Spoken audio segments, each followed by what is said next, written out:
On a crowded bus, a young man's anger flared as he demanded a seat from an elderly black woman.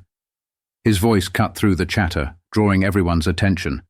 But in that tense moment, the woman's calm response and what followed left the entire bus speechless and changed the man forever.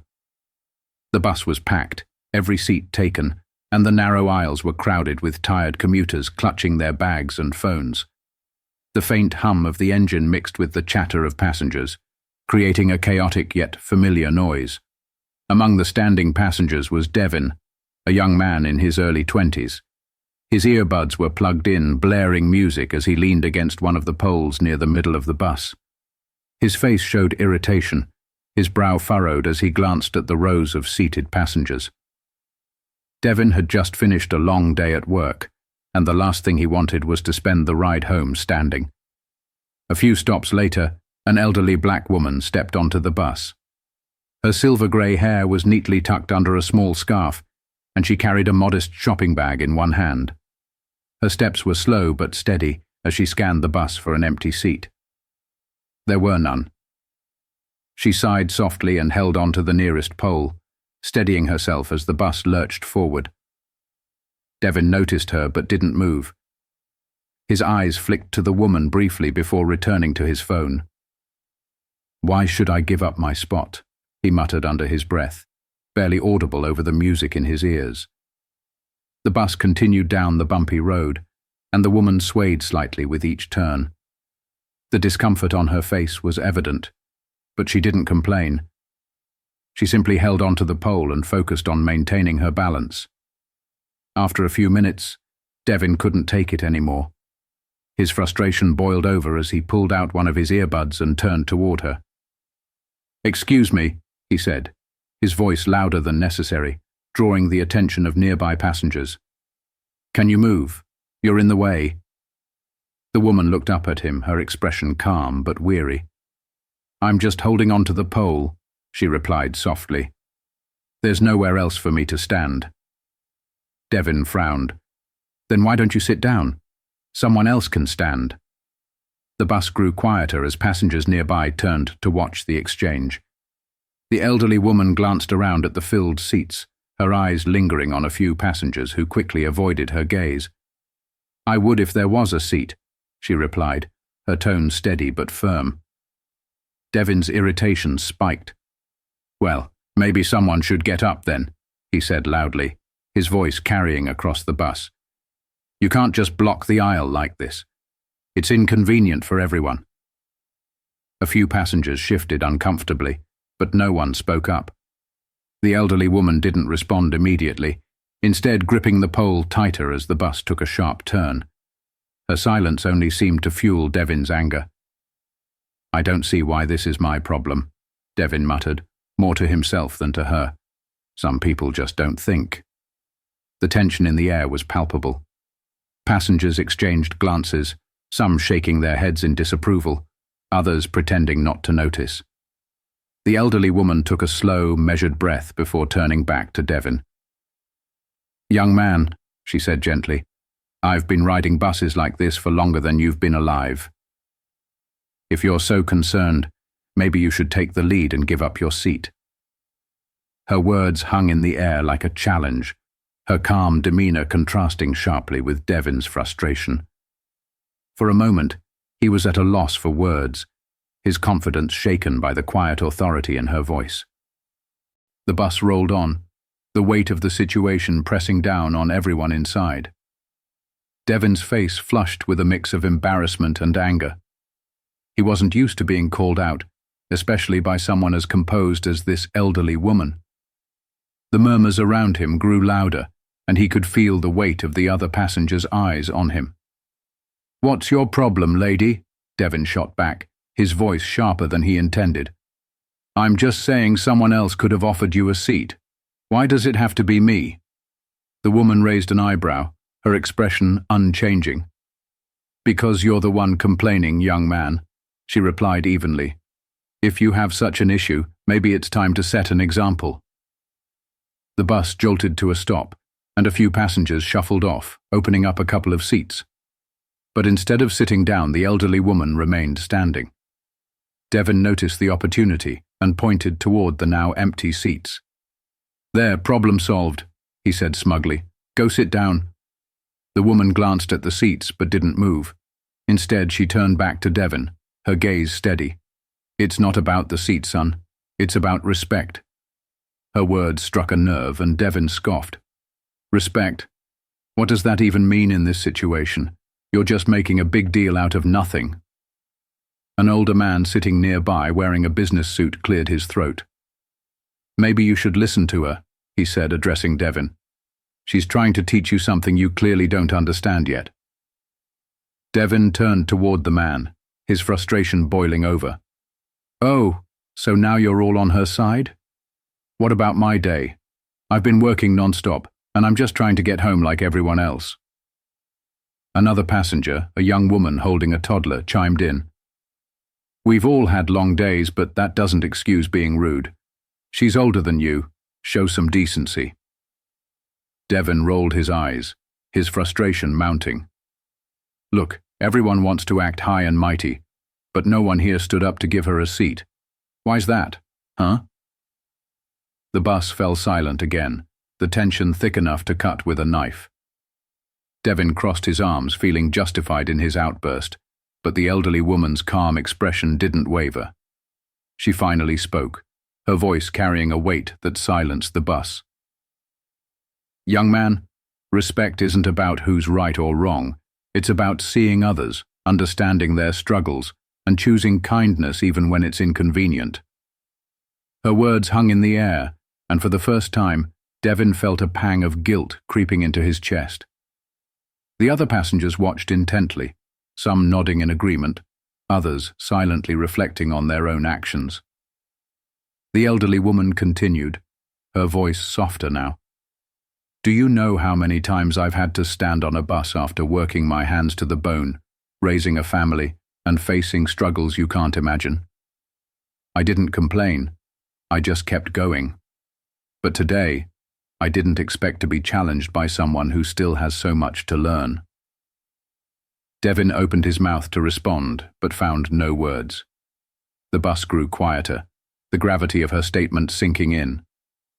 He felt the anger inside him begin to dissolve, replaced by a sense of discomfort and shame he couldn't ignore. The bus rolled on, the conversation simmering in the air. Devon shifted uncomfortably, avoiding eye contact with the woman or the other passengers. He knew this wasn't over, not yet. The bus ride continued in heavy silence, interrupted only by the occasional hum of the engine and the shuffle of passengers shifting in their seats. Devon stared out the window, his jaw clenched, but the elderly woman's words echoed in his mind. He glanced at her again, her hands gripping the pole as the bus swayed. She didn't look angry. In fact, she seemed calm, even dignified, as if the situation didn't bother her at all. This unsettled Devon more than he wanted to admit. The bus ride continued in heavy silence, interrupted only by the occasional hum of the engine and the shuffle of passengers shifting in their seats. Devon stared out the window, his jaw clenched, but the elderly woman's words echoed in his mind. He glanced at her again, her hands gripping the pole as the bus swayed. She didn't look angry. In fact, she seemed calm, even dignified, as if the situation didn't bother her at all. This unsettled Devon more than he wanted to admit. The elderly woman turned to him, her expression soft but firm. "This isn't about a seat," she said, her voice steady. "It's about how you treat people, especially those you think you don't owe anything to." Devon frowned, unsure how to respond. Before he could think of something, another passenger, a young man around his age, spoke up. "She's right, you know," the man said. "It's not about whether she takes the seat or not. It's about how you approached her, how you assumed you had the right to speak to her that way." The words stung, and Devon felt his face heat up. He wanted to argue, but deep down he knew they were right. His tone, his attitude, it hadn't been about her at all. It had been about him, his bad day, and his inability to see past his own frustration. The elderly woman sighed, breaking the tension. "Son," she said, I've seen a lot in my life. People who gave everything they had to help others, and people who couldn't see beyond their own nose. Respect isn't about who's right or who's wrong. It's about seeing the humanity in someone else. The bus jolted again, and Devon caught himself gripping the pole tightly, the weight of her words settling over him. He looked around and realized how quiet the bus had become. Everyone was listening. Everyone was watching. Finally, Devon spoke, his voice quieter than before. I didn't mean to come off like that, he said. I was just having a bad day. The elderly woman nodded, her expression softening. We all have bad days, she said. But it's how we treat others during those days that shows who we really are. Devon felt his chest tighten, a lump forming in his throat. For the first time in a long time, he didn't feel like the smartest person in the room. He felt small, humbled by a woman who had endured far more than he could imagine. The bus came to another stop, and more passengers shuffled off. Devon noticed one of the empty seats and stood up straighter, glancing at the elderly woman. Without a word, he stepped back and gestured to the seat. Here, he said awkwardly. You can have this one. The woman smiled, but instead of sitting, she placed a hand on his shoulder. It's not about the seat, young man. It's about what you just did. That's respect. The bus came to another stop, and more passengers shuffled off. Devon noticed one of the empty seats and stood up straighter, glancing at the elderly woman. Without a word, he stepped back and gestured to the seat. Here, he said awkwardly. You can have this one. The woman smiled, but instead of sitting, she placed a hand on his shoulder. It's not about the seat, young man. It's about what you just did. That's respect. The bus rolled forward again, and Devon remained standing, gripping the pole as a strange mixture of shame and pride swirled within him. The lesson wasn't lost on him. It was clear as day, and he knew he'd carry it long after this bus ride ended. As the bus moved along, Devon stood quietly, lost in thought. The elderly woman's words played over and over in his mind.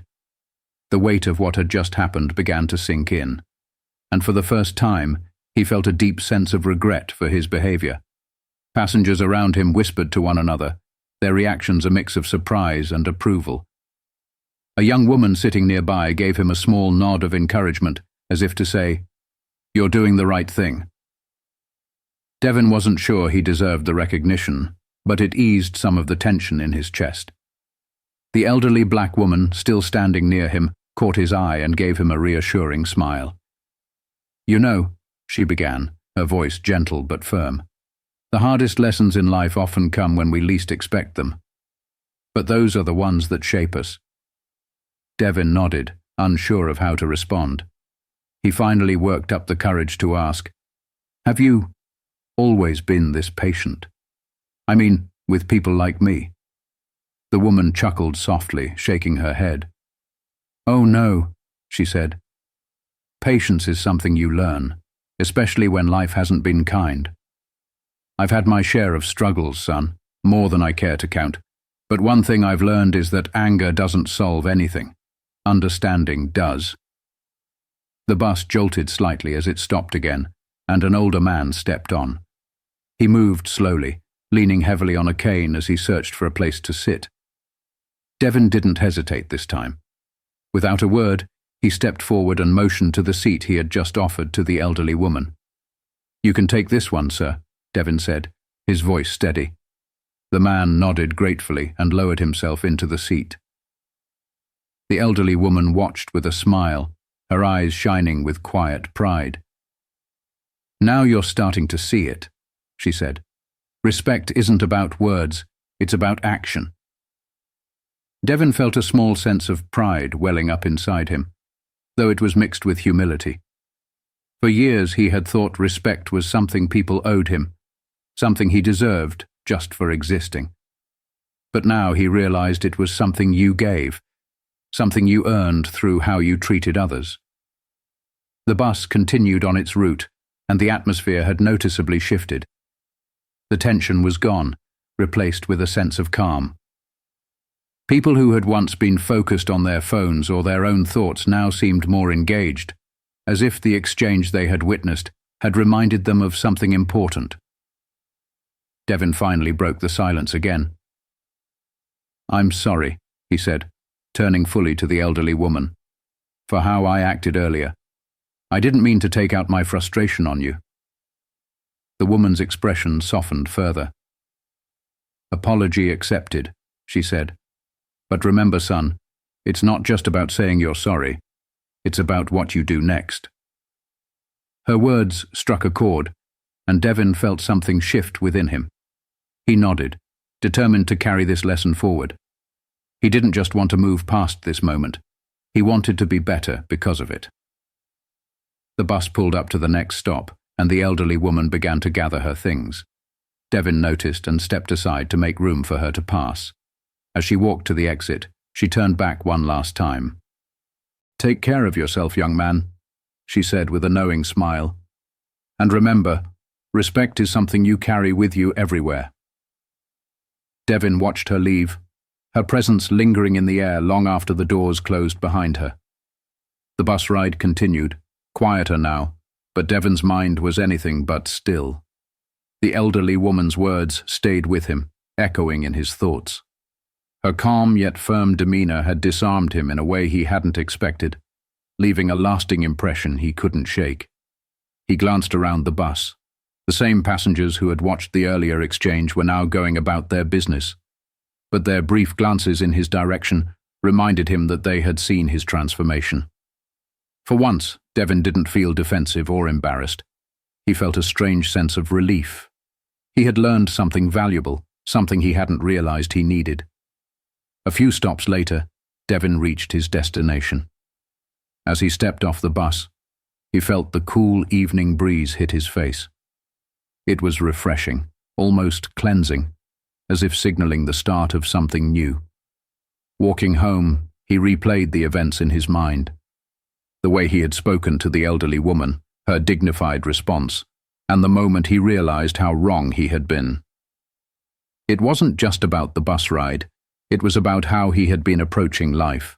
Too often, he had let his frustration and entitlement cloud his judgment, ignoring the humanity of others around him. When Devon reached his apartment, he sat down at the kitchen table and pulled out his phone. He scrolled through social media mindlessly at first, but then he paused. He thought about the elderly woman's words. Respect isn't about words. It's about action. For a moment he hesitated, then opened the messaging app on his phone. He typed out a short text to his mom. "Hey Mom, just wanted to say thank you for everything you've done for me. I've been thinking a lot today, and I realize I haven't shown you the respect you deserve. I'll do better." He hit send and stared at the screen, feeling a mix of nerves and relief. A few moments later, his mom replied, "I love you, Devon. That means more than you know." The next day, Devon found himself thinking differently. At work, he made an effort to greet his co-workers, something he usually didn't bother with. He even helped an older colleague carry some heavy files without being asked. Each small act felt like a step toward becoming the person he wanted to be. The lesson from the bus ride stayed with him, guiding his actions in subtle but meaningful ways. And while he never saw the elderly black woman again, her words and the way she carried herself left an indelible mark on his heart. Months later, Devon was back on a crowded bus, standing near the front. This time, when an elderly man stepped on and looked for a seat, Devon didn't hesitate. He tapped the shoulder of a younger passenger who was engrossed in their phone. "Hey man, let him sit," Devon said, gesturing to the elderly man. The passenger glanced up, startled, but quickly moved. Devon helped the man to the seat, earning a grateful nod in return. As the bus rolled on, Devon smiled to himself. He hadn't just learned a lesson that day, he had changed, and every act of respect he gave was a quiet tribute to the woman who had taught him how.